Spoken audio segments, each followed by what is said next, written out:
tengo 73 años de casado. Oh, I'm sorry. Y les puedo decir, decía mi padre, que nomás los primeros 50 son difíciles. Ya después, ya. Ahí está al otro lado. I don't know how to put it. You do it. Sorry. Pero aunque duren 73 años, es temporal. Un día se va a acabar. Espero que no esté aquí alguien anhelando que ya se acabe. Pero se va a terminar. Es temporal. Y definitivamente vuelvo a repetir, si vamos a las Escrituras y somos parte del pueblo de Dios, una nación santa, un pueblo escogido, no esperen en lo que enseña la palabra de Dios sobre las relaciones previas al matrimonio, no esperen que se parezca a lo de este mundo. Somos diferentes. ¿Han visto a los extranjeros cuando a veces llegan a nuestro país? Hablan diferente, se visten diferente, actúan diferente. ¿Saben por qué? Porque son de otro país. Así debería ver el mundo al pueblo de Dios. Que dijera, y estos están bien raros, hablan diferente, hacen las cosas diferentes. ¿Sabes por qué? Porque pertenecen a otro país. Es más, son de otro mundo. Y en cambio vemos a muchas familias cristianas, a muchos jóvenes cristianos preocupados porque no se parecen suficientemente al mundo. Como si la meta fuera vamos a parecernos al mundo sin pecar. No, esa no es la meta, ni estamos aquí en este mundo para aprender del mundo cómo hacer las cosas. Estamos en este mundo para enseñarle a este mundo cómo se deben hacer las cosas. No somos nosotros luz del mundo, somos sal de la tierra y vamos a mostrarle al mundo. Y hoy más que nunca es el tiempo. Vamos a mostrarle al mundo cómo es una familia cristiana. Ahorita que, como hemos dicho en este fin de semana, la familia en el mundo se está destruyendo a sí misma, está desbaratándose. Dios quiere levantar una generación, su pueblo, para ponerlo encima de un monte y encender una luz y decirle al mundo, esta es la manera que debe ser un marido cristiano. Esta es la manera en que debe ser una esposa cristiana. Esta es la manera en que deben ser los hijos cristianos. Esta es la manera de vivir como familia, de acuerdo a lo que Dios nos enseña. No enciendan las pantallitas para aprender del mundo cómo hacer las cosas. Abran su Biblia para aprender cómo es que podemos ser luz y sal en el mundo. Bien, vamos a ver 7 principios a obedecer, ¿sí? Como familia, como padres, como hijos solteros, hay aquí 7 principios que vamos a obedecer. Y repetimos, ¿cómo es la obediencia? Corriendo, contento, completo, no nada más 6 de estos principios, los 7, completo y copeteado, ¿sí? Es decir, si yo veo que Dios me dice algo en la Biblia, mi actitud ya no es como bajo el primer pacto. La actitud del primer pacto del pueblo de Dios dijo, a ver Dios, pues ¿qué es lo que quieres? Dinos tus leyes, dinos lo que tú pides y nosotros lo vamos a hacer. Sí. A ver qué dice Dios, yo lo hago. A ver, ¿qué es lo que quieres, Dios? ¿Cuánto quieres de mi dinero? El 10%, ahí está. Ya el otro 90% es mío. ¿Cuánto quieres de mi tiempo? Un día a la semana, ahí está tu día a la semana, los otros 6 son míos. Sí. Y estaban obedeciendo. Pero nosotros, que reconocemos que si uno murió por todos, pues todos es como si estuviéramos muertos, ya no vivimos para nosotros, sino para aquel que murió y resucitó por nosotros. Nosotros no estamos buscando qué es lo mínimo, qué es lo menos que podemos hacer por Dios. Nosotros estamos buscando qué más puedo hacer para manifestar que entiendo que el Señor Jesús murió en la cruz por mí. Eso no es cualquier cosa. Y si Él me da un mandamiento, yo quiero hacerlo tan evidente mi obediencia. Yo quiero incluso copetear sobre esa obediencia. Así es que cuando escuchen estos principios piensen, yo quiero hacerlo evidente en mi vida. Yo quiero que las vidas de mis hijos y de mis hijas muestren los principios de Dios y si se puede, un poquito más. Que sea claro. ¿Sí? La base, el primer principio que vamos a revisar en la palabra de Dios es una confianza plena en Dios. Una confianza plena en Él. Siempre que repito este ejemplo, me aguanto como los meros machos para no llorar. Hace unos pocos años, en un transcurso de menos de 3 meses, se levantó en la congregación una señorita y llorando decía: quiero confesar, así lo dijo, quiero confesar que dejé de confiar en Dios. Ese era su pecado. Dejé de confiar en Dios, y nos explicó qué es lo que había pasado con su vida. Y lo que había pasado con su vida es que estaba embarazada, siendo soltera. En menos de 3 meses recibí una llamada telefónica de una familia que amamos mucho. Él es líder en la iglesia, no es de esta ciudad. Entiendo que esta señorita nos ama y por eso nos llamó a mi esposa y a mí. Y cuando contestamos el teléfono, ella estaba llorando. Y lo primero que dijo es: hermano, dejé de confiar en Dios. Y cuando nos platicó qué es lo que había pasado, es que siendo soltera está embarazada. Eso no pasa aquí, mis hijos lo dijeron en el primer día, ¿verdad? Eso no pasa aquí, pero pasa en otros lados. ¿Sí? Y nosotros pensamos que esto no nos va a pasar a nosotros, que esto no le pasa a las familias cristianas. Pero sí pasa. ¿Y saben por qué pasa? Porque lo primero que falla es la plena confianza en Dios. La Escritura nos enseña y nos dice que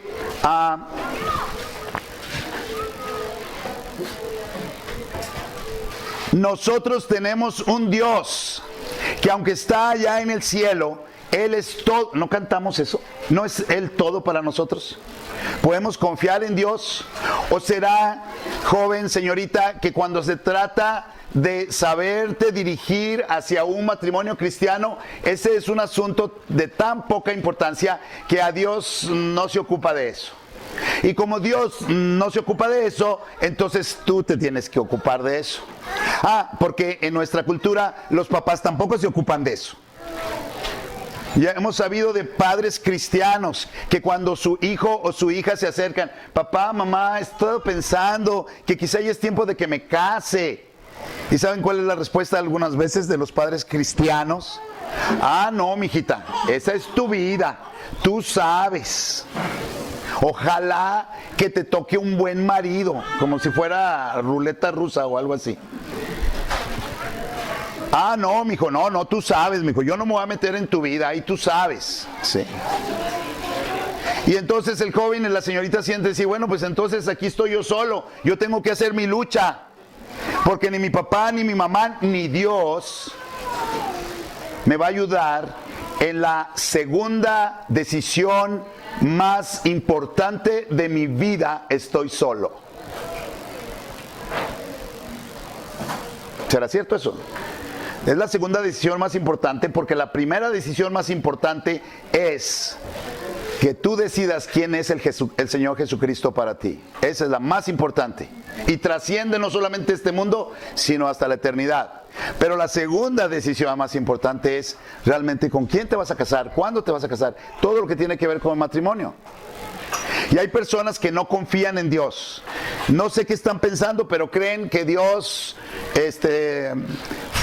murió, resucitó, ascendió al cielo y se olvidó de mí. Allá está quién sabe dónde, pero aquí a ver cómo le hago yo. Dice: ¿a quién tengo yo en los cielos sino a ti? Y fuera de ti nada deseo en la tierra. Yo puedo confiar en Dios. Yo puedo confiar que Dios guía mis pasos. Yo puedo confiar que Dios tiene un plan para mi vida. Dice en Efesios 2:10 que Él preparó de antemano obras para que anduviéramos en ellas. Dios no nos salvó para que nos convirtiéramos en artículos de ornato. Dios nos salvó por su gracia. No había nada bueno en nosotros, pero aparte de salvarnos, que no por obras, dice Efesios, nos salvó para buenas obras. Debemos estar haciendo algo. Él tiene una lista de cosas que quiere que hagamos. Y nos da el privilegio de participar con Él, ¿sí? Y debemos confiar en que Dios nos puede guiar. En el Salmo 73, 26 dice: mi carne y mi corazón desfallecen, mas la roca de mi corazón y mi porción es Dios para siempre. Porque aquí los que se alejan de ti perecerán, tú destruirás a todo aquel que de ti se aparta. Pero en cuanto a mí, el acercarme a Dios es el bien. He puesto en Jehová el Señor mi esperanza para contar todas sus obras. Todas tus obras. Podemos confiar en Dios. Les cuento y se ríen cada vez que les cuento que cuando no me pasó con los 4 hijos varones primeros, pero cuando estaba ahí en el parto de mi primera hija, no tenía, yo creo, ni un minuto de haber nacido y el médico me pasó la pequeñita de mis brazos. La primera cosa que me asaltó, la primera pensamiento que me agarró el corazón y que me lo tuvo agarrado por 21 años, fue este pensamiento: ¿esta niña con quién se irá a casar? Ya sé que se ríen, pero sí es cierto. Y yo sé que algunos papás aquí dicen, eso no es nada chistoso. Y no lo es. Pero ¿saben una cosa? Eso que me agarró el corazón me puso desde ese día a orar por ese que yo no sabía quién era. A orar por el que iba a ser el cónyuge de mi hija. Y gracias a Dios que ya tuve que dejar de orar. Pero puedo confiar en Dios y Dios nos ha comprobado, Él es digno de nuestra confianza, podemos confiar en Él. No podemos ni como padres, ni mucho menos como señoritas o jóvenes solteros, pasarnos la juventud comiéndonos las uñas porque no sé qué va a pasar, es que todavía no sé con quién me voy a casar, y qué tal que si me quedo soltera, y qué tal que si me va mal en el matrimonio, y qué tal que si me toca un aval, y qué tal que... Y mucha gente así lo dice en esas palabras, nomás piensen, se cree que el asunto del matrimonio es un asunto de suerte, mala suerte, buena suerte, a ver qué te toca. Entonces Dios, ¿qué dice eso de mi Dios? Que no le importo, que se fue lejos, que pagó en la cruz por mí y luego se olvidó de mí. Dios no abandona la obra de sus manos. Y en todo momento tenemos que estar confiando en Dios. Junto con nuestros padres, junto con nuestros hijos, vamos a confiar en Dios. En el momento en que tú dejas de confiar en Dios, en esta y en cualquier área de tu vida, las cosas van a empezar a ir mal. Señor Jesús nos enseñó esto. No se turbe vuestro corazón, ni tenga miedo. Creen en Dios, crean también en mí. Creemos en Dios, creemos que Él nos ama. Creemos que Él tiene pensamientos de bien y no de mal para darnos el fin que esperamos. Creemos que podemos poner todas nuestras delicias en Él y Él va a conceder las peticiones de nuestro corazón, o solamente son cantitos que cantamos. O es la verdad, podemos confiar en Él. No dejes de confiar en Dios. Esto es un asunto de fe. No lo quería poner así, pero es un asunto de fe. Y Dios no defrauda. Ninguno que confía en Él va a ser defraudado. Entonces, vamos a confiar en Él. Este es el primer principio a obedecer, a confiar en el Señor. El segundo principio, vamos a tener sujeción a la autoridad. Estas dos cosas que tenemos aquí nos hablan de fe. ¿Qué es la fe en las Escrituras? La fe en las Escrituras es dos cosas. Y la primera cosa que viene a nuestra mente cuando hablamos de fe es ese concepto correcto. No es que sean dos conceptos contrarios, son dos conceptos verdaderos, reales. El primer concepto que viene a nuestra mente de fe es el concepto de la cantidad o de la intensidad de confianza que hay en mi corazón con respecto a lo que Dios ha dicho o lo que Dios es. Esa es fe. Por eso los discípulos decían, Señor, aumentanos la fe. Y por eso el Señor decía, pues si siquiera tuvieras fe como un grano de mostaza. Porque hablamos de esa cantidad o intensidad de confianza que tengo en mi corazón con respecto a lo que Dios ha dicho. Esa es la fe. Pero también vemos en las Escrituras que hay una común fe. que en algún día, y todavía no, todos lleguemos a la unidad de la fe. Y que esta es la victoria que ha vencido al mundo, nuestra fe. Y nadie vaya a pensar que, es que como yo tengo un chorro tototote de fe, por eso voy a vencer al mundo. No se trata de eso. ¿A qué se refiere ese otro concepto de la fe? Es el concepto de la fe que define o que engloba todas las verdades que hemos aprendido de Dios y de su obra. En otras palabras, nuestra fe es esto. Esta es nuestra fe. Aquí están el conjunto de verdades que nos es común a todos y con la que vencemos al mundo. Entonces la fe es, número uno, ¿qué es lo que creemos? Y número dos, la fe es ¿qué tanto creemos lo que creemos? Y podríamos poner un examen aquí a todos y decirles, a ver, ¿qué es lo que tú crees? Y poner falso o verdadero y poner ahí una lista. ¿Crees esto? ¿Es cierto o falso? ¿Cierto? Y a lo mejor todos sacamos un 100 en cuanto a las verdades que creemos. Pero luego viene la otra. ¿Y qué tanta confianza vas a poner? ¿Qué tanto de tu vida vas a poner en esas verdades que ya conoces? Que ya has escuchado, que ya te las sabes. ¿Pero de veras estás poniendo tu vida en eso? ¿Arriesgarías tu vida por eso? ¿Arriesgarías el futuro de tus hijos por eso? ¿Arriesgarías tu matrimonio por eso? ¿De veras lo crees? ¿Qué creemos y qué tanto creemos lo que creemos? Esto es la sujeción a la autoridad. No estamos inventando, no es que como alguna vez me dijo alguien, es que la Biblia no habla del noviazgo. No, la Biblia no habla del noviazgo, entonces ni te metas. Y algunos han propuesto, y por ahí en la librería a veces hemos tenido libros que dicen, pues no lo dicen así, pero como que su punto de vista es, mira, como Dios se le olvidó instruirnos con respecto a las relaciones previas al matrimonio, yo voy a escribir un libro para que sepan los cristianos cómo se deben comportar. ¿Eso qué le vas a hacer el trabajo a Dios o qué? Sí hay instrucción en la palabra de Dios. Dios no pudo haber dejado un vacío de instrucción en el área de mayor conflicto de nuestros jóvenes. Sí, es el área de mayor conflicto de nuestros jóvenes. El área de mayor conflicto de nuestros jóvenes es la lucha que tienen en su sexualidad y en la definición de su futuro para el matrimonio. Y muchos jóvenes han quedado en el camino por haber sido lastimados, por haber sido defraudados en relaciones falsas y mentirosas.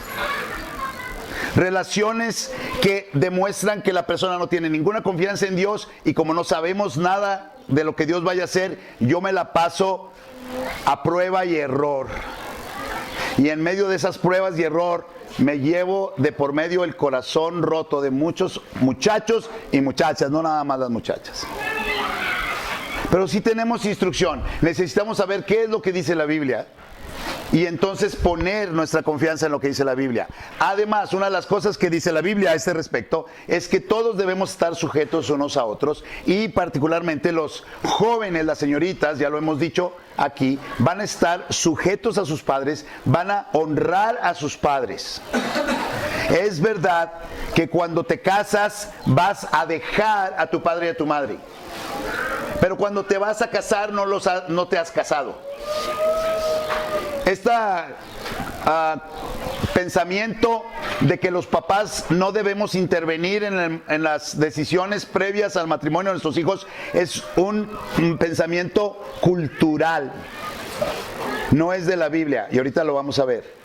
Quiere decir que nosotros vamos a ir adelante bajo la dirección de aquellas personas que están puestas sobre nosotros. Dios las puso por nuestra autoridad. Joven, señorita, Dios puso a tus padres como la autoridad mientras estés soltero. Y si Dios va a guiarte, te va a guiar a través de tus autoridades. Y ya sé lo que algunos piensan, como una señorita que alguna vez a los 14 años me dijo, no, yo ya decidí que no me voy a casar, hermano. Digo, ¿por qué no te vas a casar? Es que ya conozco a mi papá y me va a escoger uno retefeyote. Dije, mejor no me caso. Primera Corintios capítulo 7, versículo 36 y 37.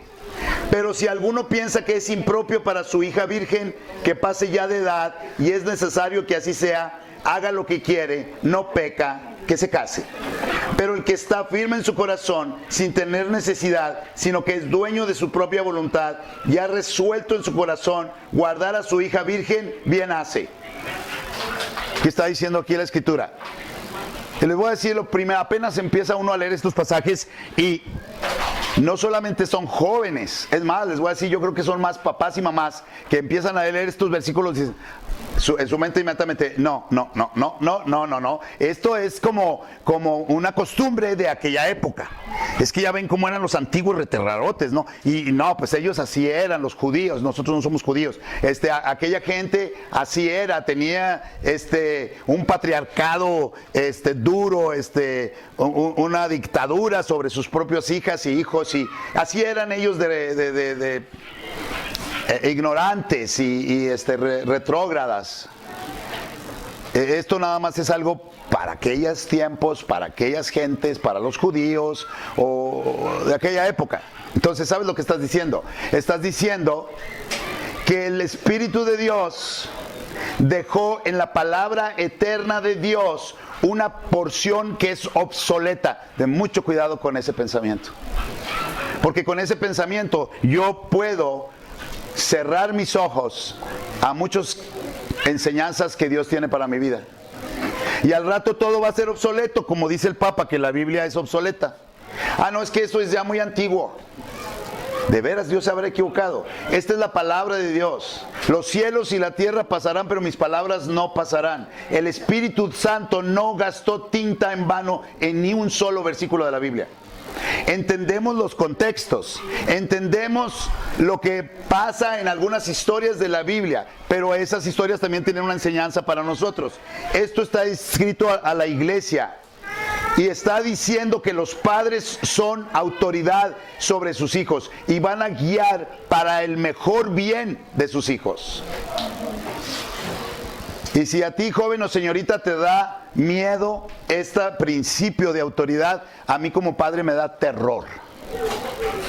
Pero Dios nos lo ha puesto. ¿Y qué vamos a hacer? ¿A ponernos a temblar? No, nos vamos a poner a orar, porque tenemos una confianza en Dios y vamos a seguir la dirección de sus padres. Sé que algunos tienen padres que no son cristianos. Sé que algunos tienen padres que dicen ser cristianos, pero no son cristianos. O no están viviendo como cristianos. Pero quiero recordarte que Dios es el que puede inclinar el corazón del rey a lo que Él quiere. Y que si nosotros nos apegamos a los principios de la palabra de Dios, Dios va a contestar. Papá, mamá, ponte a orar para que Dios te dé la sabiduría de guiar a tus hijos hasta el momento de la graduación. ¿Saben cuál es el momento de la graduación? El matrimonio. Ya cuando se casan, ahora sí, mijo. Ahora sí, mija. Hasta luego. ¿Sí? Que le vaya bien. Puedes regresar por consejo, puedes regresar a comer, pues. Pero ya, tú eres harina de otro costal, tú eres ahora una entidad diseñada por Dios, igual que a la que estuviste cuando estabas bajo tu padre y a tu madre. Sí. Mija, ahora su autoridad es su marido. Hijo, ahora usted es cabeza de su casa. Sí. Pero hasta ese día de la graduación, hasta ese día de la boda, mi hijo salga a barrer la calle. Es el día de mi boda, papá. No le hace, me barre la calle. Ya se casó, ahora ya no. Ahora la barro yo. Sujeción bajo autoridad. Tercero, yugo igual. Este es el más complicado de todos los principios que hay en las Escrituras para los jóvenes cristianos. Necesitamos ir a la etimología griega para entender lo que la palabra de Dios nos dice. Amós 3:3 dice, ¿andarán dos juntos si no estuvieran de acuerdo? Segunda de Corintios 6:14 al 15. Esta primera palabra no la entienden. Dice no. ¿Alguien sabe qué quiere decir no? Si alguien, no saben. Sí. Bueno, me gustaría traer al Blackie para que les explique qué quiere decir la palabra no. Porque a veces anda ahí, la puerta está abierta y ve los niños y ve que hay gente y que peor si hay comida y empieza a querer entrar. Y cualquiera de nosotros le dice a Blackie, no, y se sale. Él sí entiende lo que quiere decir la palabra no. Pero los jóvenes y las señoritas cristianas que he conocido a través de mis 50 años de ser joven cristiano, no lo entienden. Este mismo año, cuando menos, va a haber 2 bodas de jóvenes de familias cristianas que se van a casar con personas que no son cristianas. Y no estamos hablando de familias que se acaban de convertir. Estamos hablando de familias que tienen años de ser cristianos. Estamos hablando de familias que sus papás eran cristianos antes de casarse, que conocían este principio desde antes de casarse los papás. Pero aún así, no he tenido no conozco un solo año de mi vida en que no haya visto jóvenes y señoritas cristianas uniéndose en yugo desigual con el que no es cristiano. Ser cristiano no es de una religión. Así dicen a veces los muchachos no cristianos. Oye, sí es cierto que ahí en tu religión no te dejan casar con jóvenes que no sean de religión. Eso no es cierto. En primer lugar, yo no tengo ninguna religión. La religión es el esfuerzo del hombre por alcanzar a Dios. El Señor Jesucristo es el esfuerzo de Dios por alcanzarme a mí. Y no se quedó en esfuerzo, me alcanzó. Gloria a Dios. Entonces no es una religión. Si hemos nacido de nuevo, somos parte de la familia de Dios. Y los hijos de Dios se casan con hijas de Dios. Y si no lo haces así, que te quede totalmente claro, estás abierta, completa y francamente desobedeciendo a Dios. Hay jóvenes que me han venido a decir, es que me voy a casar con Lupita. No es cristiana, pero tiene mucho interés. Además, es mucho mejor muchacha que las cristianas. Órale. Ese último a veces batallo para refutarlo.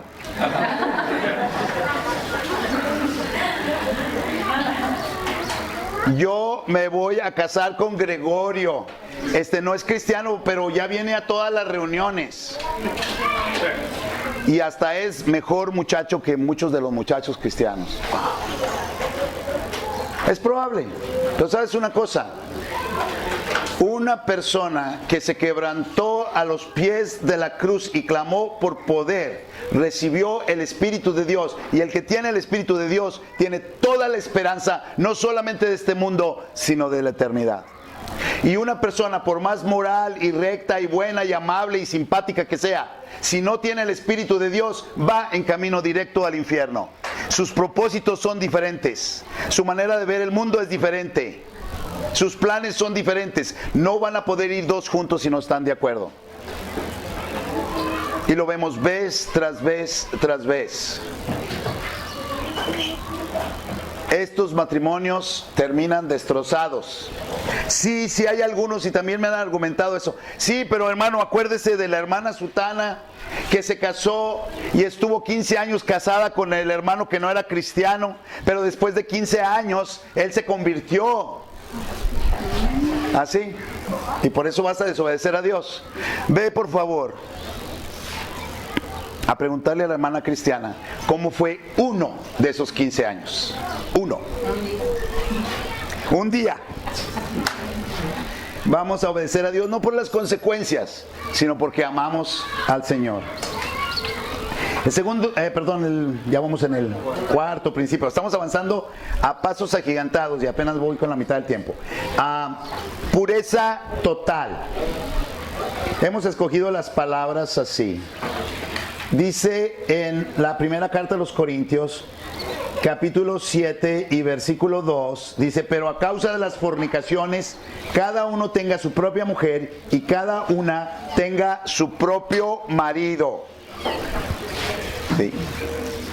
El sexo es algo que Dios creó, Dios lo diseñó. El sexo no es pecado. El sexo se define en la palabra de Dios como el diseño de Dios para el matrimonio. Es santo, es puro, es bueno, es honroso y como leíamos ayer, hasta deleitoso, recreativo. Así es el sexo según la palabra de Dios. Cuando se expresa la sexualidad humana, no me gusta decir límite, porque no son límites, sino que es el lugar que Dios le puso, el lugar que Dios dio para la expresión de la sexualidad humana, una sexualidad que Dios diseñó buena, es el matrimonio. Cualquier expresión de la sexualidad humana fuera del matrimonio es fornicación. Cualquiera. No crea alguien que fornicación es necesariamente tener o consumar una relación sexual fuera del matrimonio, ya sea antes de estar casados o después de estar casados. Algunos dicen fornicación es cuando no estás casado, adulterio es cuando ya estás casado. Fornicación es una torcedura, eso es lo que quiere decir. Es una torcedura al diseño perfecto de Dios en cuanto a la sexualidad. No hay otra cosa que haya el hombre. No hay otra cosa que el ser humano haya distorsionado más que la maravillosa relación sexual creada por Dios. Hay más de una manera de torcer lo derecho, pero hay una sola manera de tener algo recto. Una sola. Y cualquier curvatura, cualquier variación, cualquier torcedura es fornicación. Por eso dice la Escritura que nos apartemos de toda fornicación. La expresión de la sexualidad humana fuera del matrimonio es fornicación. Y por eso dice aquí que a causa de las fornicaciones, que expreses tu sexualidad dentro del matrimonio. Y eso pone a los jóvenes y a las señoritas, eso pone a nuestros hijos y a nuestras hijas en una situación complicada. ¿Por qué? Porque el diseño físico, fisiológico y biológico que Dios hizo para nuestros cuerpos los empieza a preparar para la relación sexual antes de que se puedan casar. O de que se casen, no sé si pueden o no se pueden casar, pero que se casen. Y entonces por eso el mundo piensa que es justificable que el joven o la señorita experimente, practique expresiones de su sexualidad antes de que llegue el momento de casarse. Y en el mundo esto hasta se considera como una recomendación. Pero ¿qué es lo que dice la palabra de Dios? Dice, pero fornicación y toda inmundicia o avaricia ni aún se nombre entre vosotros como conviene a santos. Efesios 5:3. Sí. Por lo demás, hermanos, os rogamos en 1 Tesalonicenses 4, 1 al 5, os rogamos y exhortamos en el Señor Jesús que de la manera que aprendisteis de nosotros, cómo os conviene conduciros y agradar a Dios, así abundéis más y más, porque ya sabéis qué instrucciones os dimos por el Señor Jesús, pues la voluntad de Dios es vuestra santificación. Que se vayan de monjes y de monjas a un monasterio. No, eso no es la santificación. La santificación aquí dice que os apartéis de fornicación, que cada uno de vosotros sepa tener su propia esposa en santidad y honor, no en pasiones de concupiscencia, como los gentiles que no conocen a Dios. Nosotros conocemos a Dios. Nosotros no nos asustamos ante los temas de sexualidad humana. ¿Saben por qué yo puedo hablar de sexualidad? Porque mi papá lo inventó. ¿Por qué me voy a avergonzar? Mi papá, Dios, inventó esto. Y no voy a dejar este tema para que sea solamente Hollywood y las telenovelas las que malamente enseñen con respecto a la sexualidad. ¿Y qué se enseña en la Biblia respecto a la sexualidad? Que sí es posible, que el Espíritu de Dios puede venir a nosotros y darnos, recibir esa gracia y ese amor para amar a Dios y estar dispuestos a hacer las cosas como Dios dice. Antes de ser cristianos nosotros no podíamos hacer esto. Éramos esclavos del pecado, de nuestra concupiscencia, de nuestra lascivia. Pero si el Espíritu que resucitó a Jesucristo de entre los muertos vive en nosotros, tenemos una capacidad sobrenatural para honrar a Dios en todas las áreas de nuestra vida, incluso en la sexualidad. Y esto incluye, obviamente, como estamos leyendo aquí, no solamente a los solteros, pero también a los casados. Y Dios va a ser honrado con la sexualidad de cada uno de sus hijos y de sus hijas. Y Pablo escribe a Timoteo, le dice, trata a las señoritas como a hermanas, con toda pureza, no nada más con pureza, pero con toda pureza. ¿Se acuerdan que vamos a copetear esto? No les digo quién, pero ya saben quién. Una pareja se comprometió a casarse, su boda estaba en 4 meses, desde el momento que se comprometieron. Antes de que se comprometieran, su trato no había sido mucho.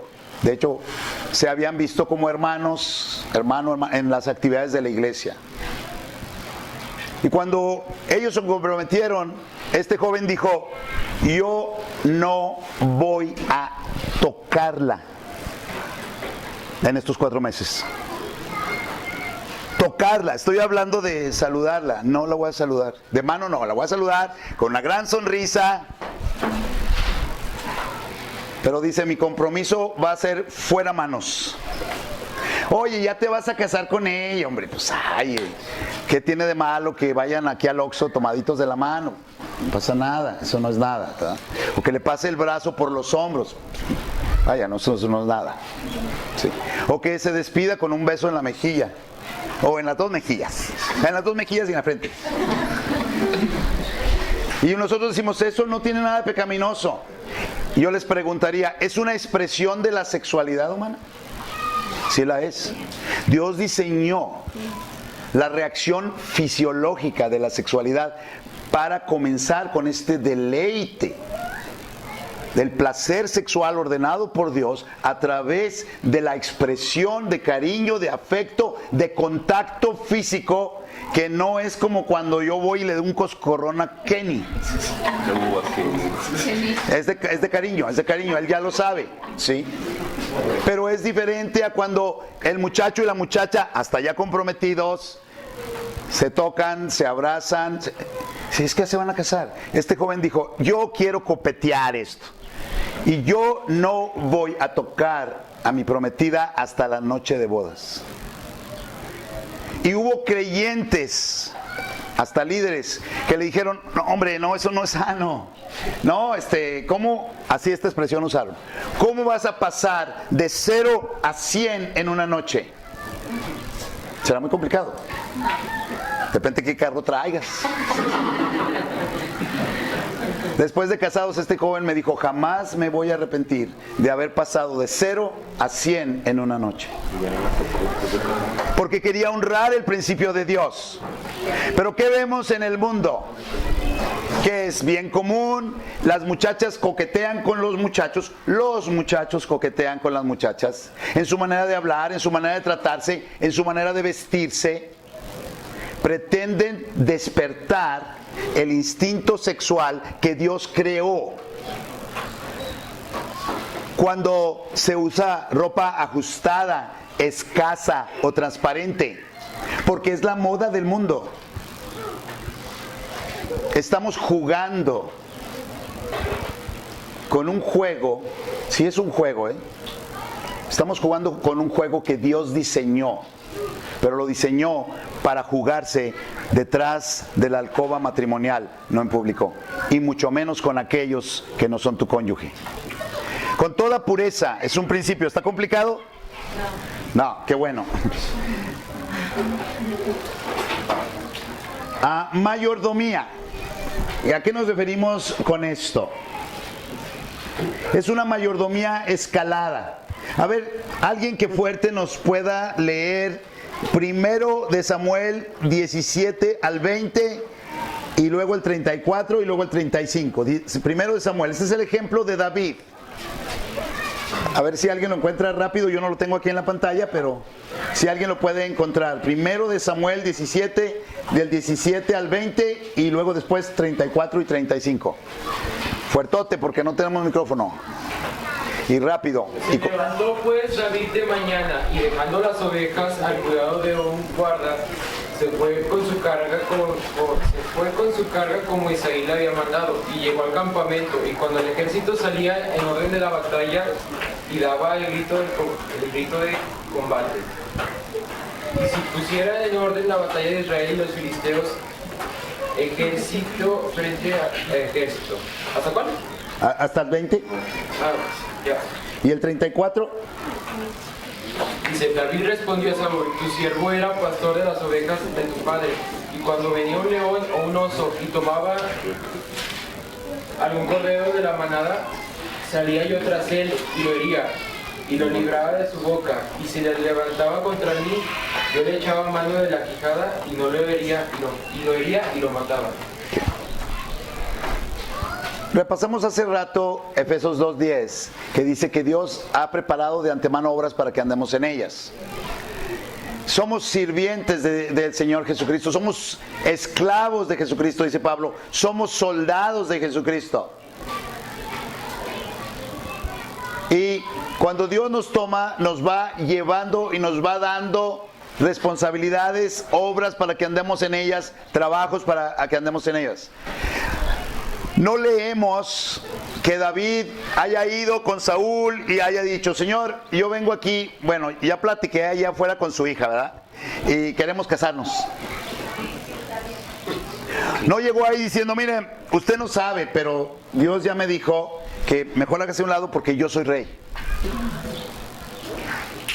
No.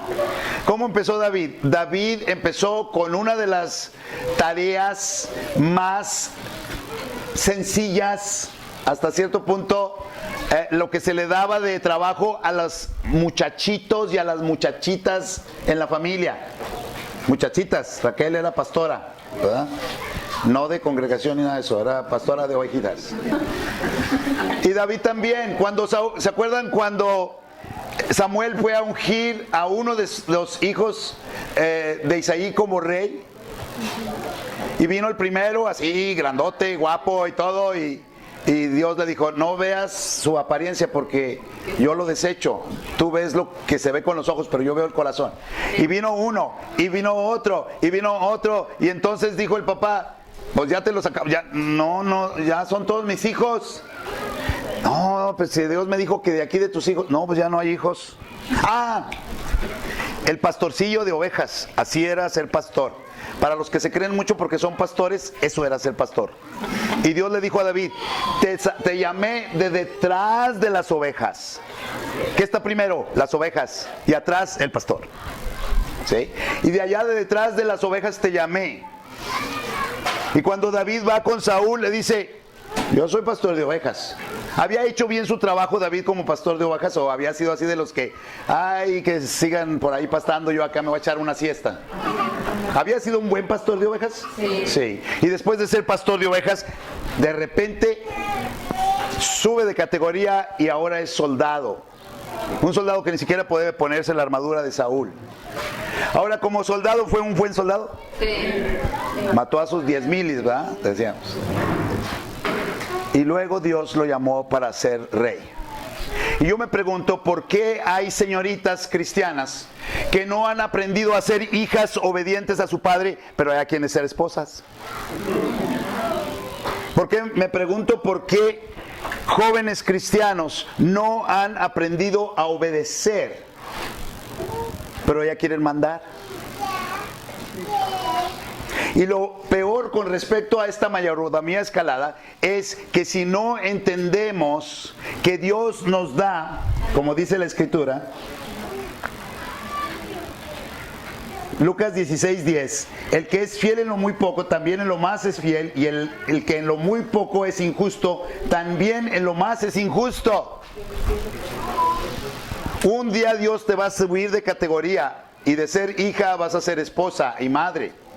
Un día Dios te va a subir de categoría, en lugar de ser hijo vas a ser esposo y padre.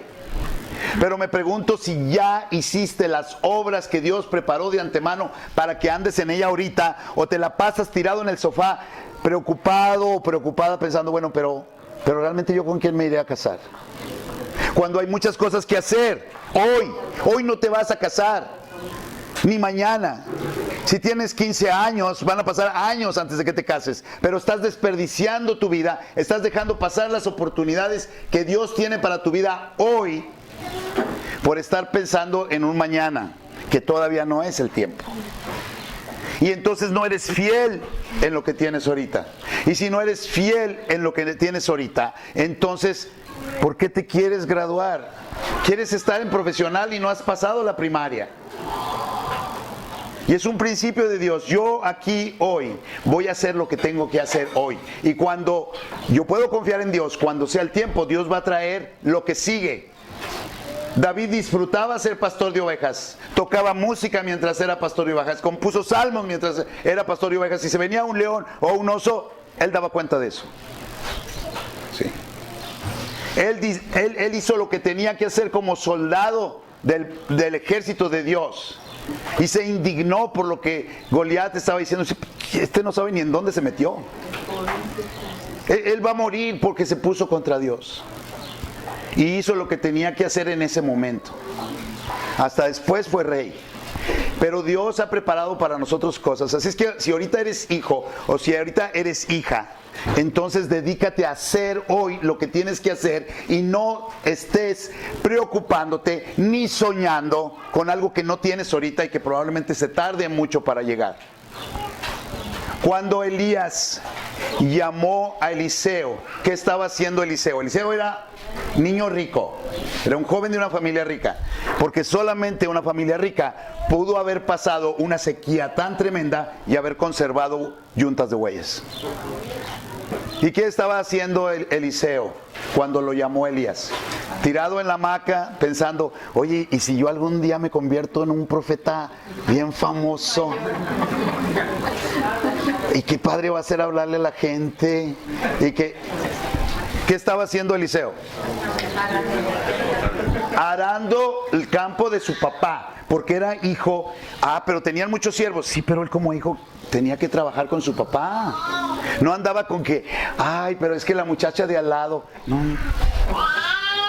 Y de ahí lo llamó Eliseo. Ponte a hacer lo que tienes que hacer hoy y Dios te dará lo que tienes que hacer mañana.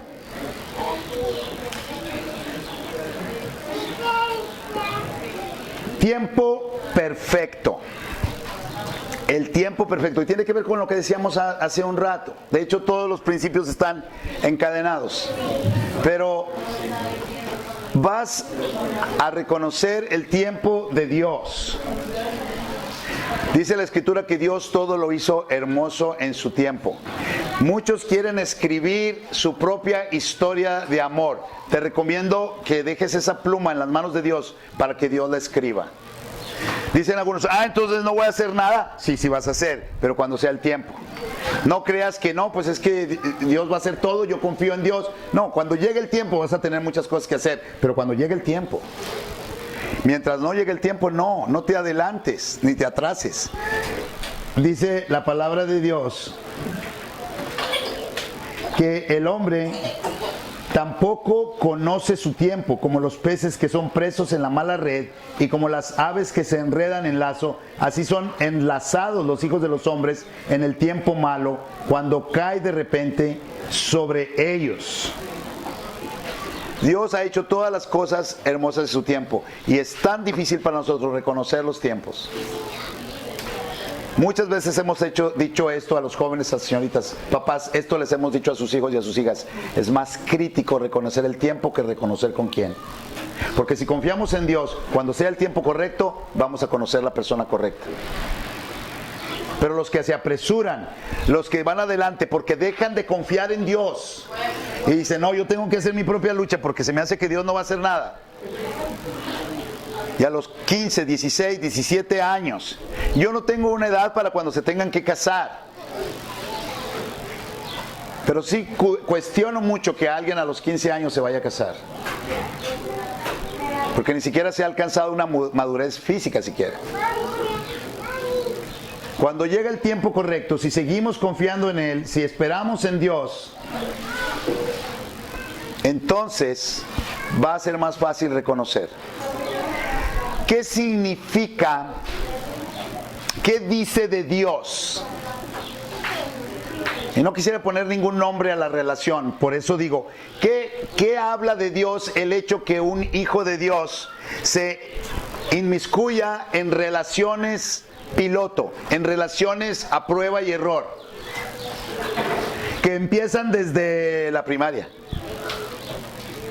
¿Qué dice de Dios el que un joven, una señorita diga, no, pues es que conocí a fulanito y bueno, pues nos entendemos bien y pues ahora estamos en una relación especial? No es como todos mis demás amigos, ni siquiera es como todos mis hermanos de la iglesia. Él es póngale el nombre que ustedes quieran, pero es una prueba.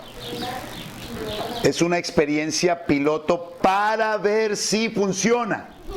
Y después de un tiempo, uno de los dos o los dos se convence, ¿sabes qué? No funcionó. Ahí nos vemos, tú por tu lado, yo por el mío. Y entonces ven a otra persona y comienzan otra relación. Y si quieren le ponen otro nombre, no me interesan los nombres. Son relaciones de prueba y error. Y están por un tiempo y todo parece tan bonito. Y pierden su tiempo en esas relaciones.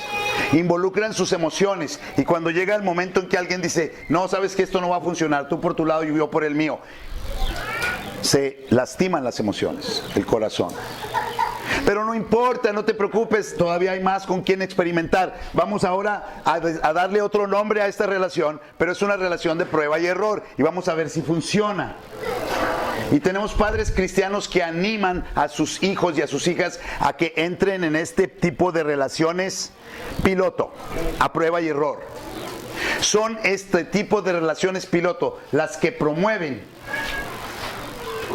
derechos sin responsabilidades. Son este tipo de relaciones piloto entre los cristianos que provocan embarazos no deseados.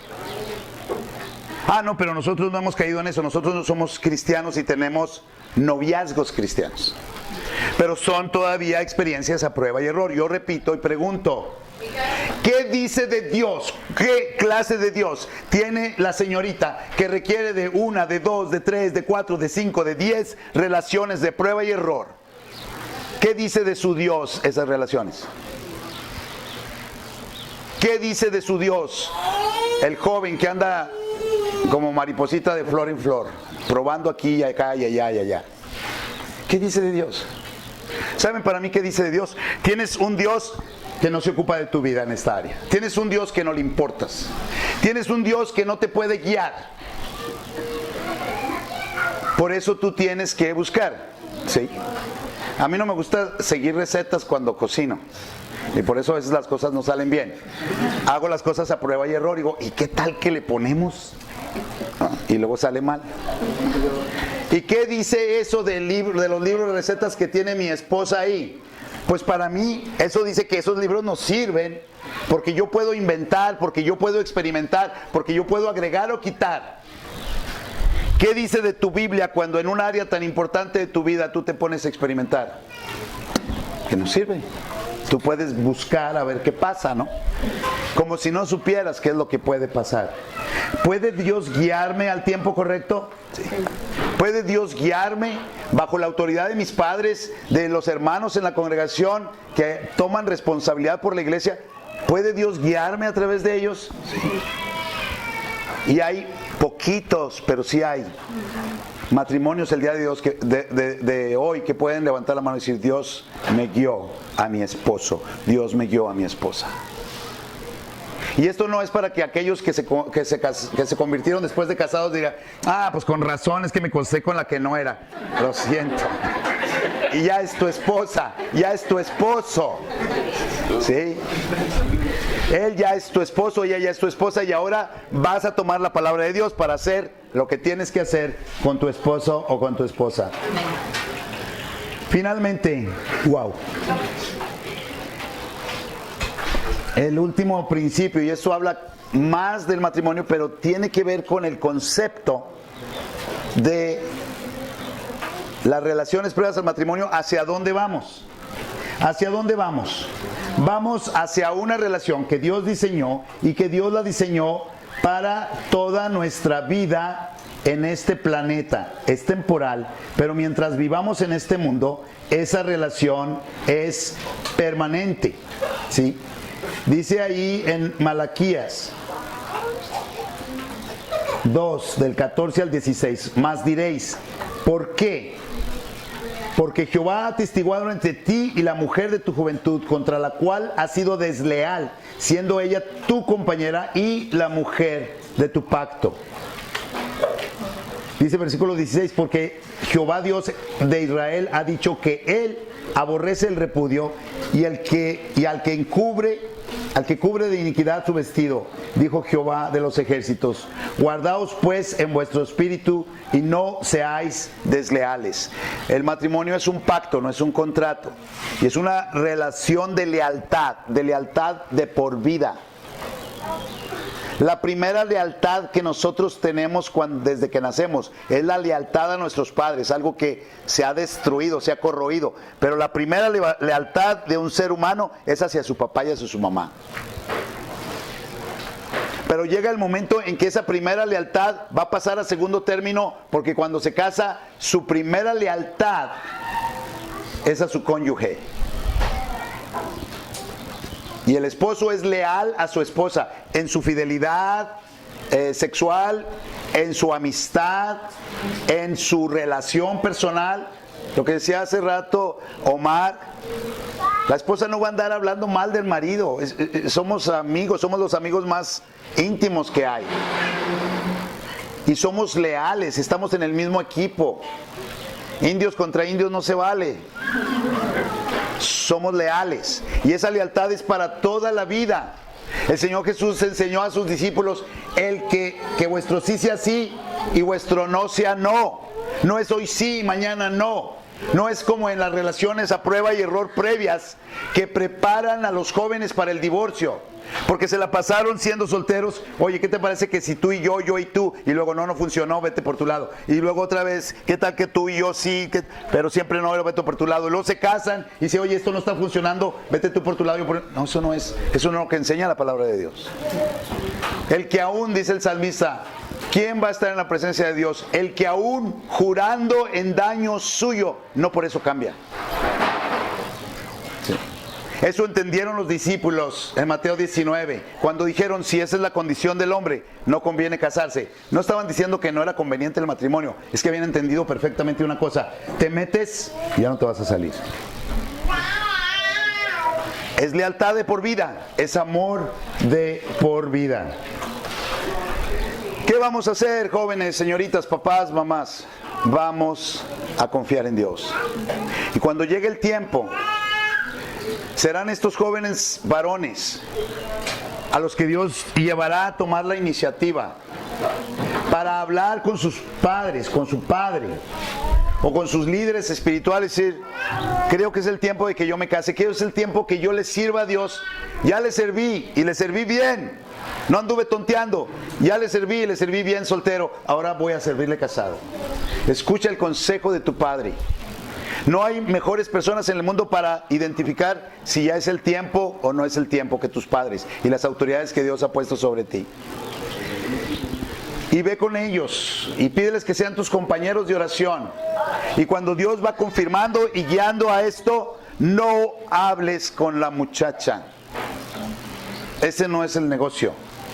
Tú no vas a ir a hablar con la muchacha, vas a ir a hablar con el papá o tutor o la persona a quien Dios puso para cuidar a esa muchacha, para guiar a esa muchacha, para ser líder espiritual de esa muchacha, para sustentar a esa muchacha. Y te vas a presentar con él, muchacho, y le vas a decir, quiero tu chamba. Es lo que van a hacer. Una de las cosas que me gustaba mucho en mi trabajo era entrevistar para los nuevos empleados, para los nuevos puestos. Y recuerdo a un joven que después de todas las preguntas que le hice con respecto a trabajo, a nivel académico y todas las cosas, le dije, ¿cuál sería tu meta en esta empresa? Y él me dijo eso. Él me dijo, yo quiero tu puesto. Y yo era el gerente. Le dije, ya estás contratado. Sí. No esperen que siempre les van a contestar así los papás, muchachos. Pero ese es el punto. Tú quieres el trabajo que el papá ha tenido por muchos años. Y con él, bajo autoridad, como vimos, bajo esa autoridad vas a ir con él y vas a decir, yo quiero su chamba, y yo quiero tomar a su hija por mujer y ser yo el líder de esa muchacha, y ser yo quien sustenta a esa muchacha, y ser yo quien cuida a esa muchacha. Y vamos a ver qué te dice él. Y si es un padre cristiano, lo más seguro que te va a decir es, vamos a orar. Y te va a querer conocer. Yo recuerdo de un hermano en Cristo que vino un joven y dijo, Señor, quiero pedirle permiso para sacar a cenar a su hija. Y dijo, por supuesto que no, pero ¿me puedes invitar a mí a cenar? Y vamos a conocernos. Oye, yo quiero saber en manos de quién voy a dejar lo único que puedo dar. Yo lo único y más valioso que puedo dar son mis hijas. Pues en manos de quién lo voy a dejar, pues invítame a comer, vamos a platicar. ¿Sí? No quiere decir que tienen que invitarlos a comer, no. Sí. Pero llegará el momento en que un padre dice, yo creo que este muchacho es cristiano, tiene el Espíritu de Dios, ama a Dios, respeta la palabra de Dios, no es millonario, ni trae carro del año, pero es un hijo de Dios y creo que puede ser alguien que guíe la vida de mi hija. Entonces llamaron a Rebeca y le dijeron, el padre tendría la autoridad para decidir. De hecho, ese es uno de los pasajes más extraños de Génesis. Léanlo con cuidado. Cuando Abraham mandó a su siervo, el siervo 2 veces pregunta algo que culturalmente no tiene ningún sentido que lo haya preguntado.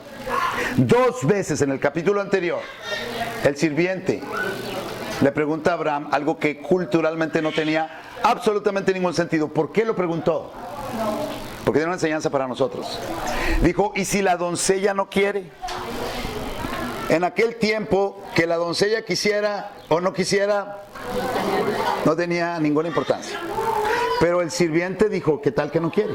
Y cuando va con Betuel y le expone cómo Dios ha guiado hasta ese momento, Betuel dice, perfecto, yo no tengo ningún inconveniente. Pero llamaron a Rebeca y le preguntaron, ¿irás tú con este varón? Y ella contestó, y yo no quitaría a ninguna de mis hijas ese momento tan importante en su vida para decidir si están dispuestas a seguir la dirección, el cuidado, la enseñanza de un muchacho. Y Rebeca dijo, sí iré, pero pudo haber dicho que no. Sí. Y entonces, ¿tenemos una relación de noviazgo cristiano? No. ¿Tenemos una relación de cortejo cristiano? No. Tenemos una relación de compromiso. Están desposados. Y dice la gente, pero espera, tenemos que tener un tiempo para conocernos. No hay mejor ambiente para conocer a tu futuro cónyuge. No hay mejor ambiente para reconocer a tu futura nuera o yerno que la vida de iglesia, la vida cristiana como debería de ser. Es en la comunión de la iglesia en donde el papá puede ver, mira, ese muchacho respeta la palabra de Dios, es un buen hijo, obedece a sus padres. Es ahí donde la mamá puede decir, oye, esta muchachita, ¿ya has visto a esta muchachita? Está sujeta a su papá, ama la palabra de Dios, tiene pasión por las almas que están perdidas. Y conocemos casos, no muchos, pero algunos, quisiera decir muchos. Recuerdo un caso de una hermana ya algo grande, tenía su hijo, único varón. Ella fue y estuvo en una conferencia cristiana y ella, la mamá, conoció a esta muchacha y se impresionó por la muchacha. ¿Por qué? Porque la vio desarrollarse en el servicio de Dios. Y regresó a su casa y le dijo a su hijo, hijo, quiero que viajes 8 horas hasta esa ciudad, a esa congregación y conozcas a esta muchacha. La mamá le dijo eso. Y ustedes no saben lo que significa para una madre hacer eso. Y el muchacho fue de visita a esa congregación a ver a esta muchacha, a conocerla. Y venía con la dirección de él no tenía papá, de la autoridad que él tenía, que era su mamá. ¿Sí? Porque las relaciones a prueba y error son unas relaciones falsas en donde el muchacho y la muchacha manifiestan una cara que no son. Y después que están casados ya se muestra quiénes son. Entonces, ¿cuáles en nombres de relaciones, cuál es el proceso?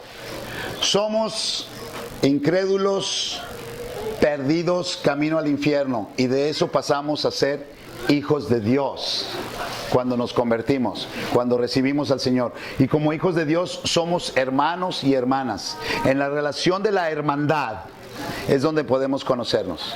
Y vamos a tomar una hermana por mujer. ¿Quién diera que fueras mi hermano? Dice la esposa en Cantares, ¿verdad? Somos hermanos. De hermanos pasamos a ser esposos. Lo malo es que tristemente ahora hay pocas congregaciones y pocas actividades que podamos llamar vida cristiana normal. Las iglesias, muchas se reúnen por Zoom. Muchas otras son clubes de atracción, de show, en donde la gente viene a sentirse a gusto. Pero queremos iglesias sanas, de familias completas, que dicen, vamos a aprender la palabra de Dios, vamos a sufrir ciertas incomodidades, vamos a ir a predicar el evangelio. Esa es la iglesia sana. Y ahí en esas situaciones, pónganse abusados, muchachos, porque ahí es donde puedes ver a quién va a ser la compañera de tu vida. Pónganse muy listas, muchachas, porque ahí es donde pueden ver a un muchacho que nomás anda como que sí, como que no, o que de veras está en serio con el Señor Jesucristo. Eso encontramos en la palabra de Dios. No encontramos noviazgo, no encontramos ninguna otra cosa. Pero sí encontramos un Dios que sabe de qué cosas tenemos necesidad, que nos ama y que en su tiempo habrá de honrar la confianza que hemos puesto en Él. Bien.